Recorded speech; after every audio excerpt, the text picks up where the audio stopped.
Hi friends, இந்த வீடியோவில் வேலுடையான்பட்டு கோயில் தான் பார்க்குறோம். நான் வந்து தேர்ஸ்டே வந்து வேலுடையான்பட்டு கோயிலுக்கு போனேன். இதான் என்ட்ரன்ஸு. உள்ளே போயிட்டோம். உள்ளே போய் இந்த கொடி மரம்லாம் எடுக்கலாம். ஆனால் சாமி வந்து எடுக்க முடியல. நல்லா தரிசனம் கிடைச்சது. ஃப்ரீயாக இருந்தது தேர்ஸ்டே போனதால். இப்போல்லாம் போனால் ரொம்ப ரஷ்ஷாக இருக்கும்.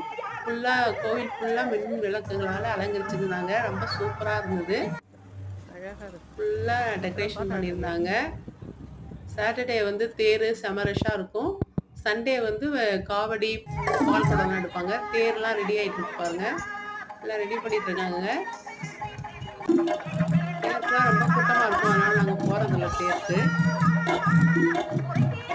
போனாலும் கிட்டக்க பார்க்க முடியாது. இது வந்து குளக்கரை விநாயகர் அப்படின்னு விநாயகர் இருக்காரு. அதுக்கு ஆப்போசிட்டில் இந்த குளம் இருக்குது, தெப்பக்குளம். காவடியெல்லாம் முடிஞ்சதுக்கு அடுத்த நாள் தெப்ப நடக்கும். இந்த வீடியோ பிடிச்சிருந்தா லைக் பண்ணுங்கள் ஃப்ரெண்ட்ஸ்.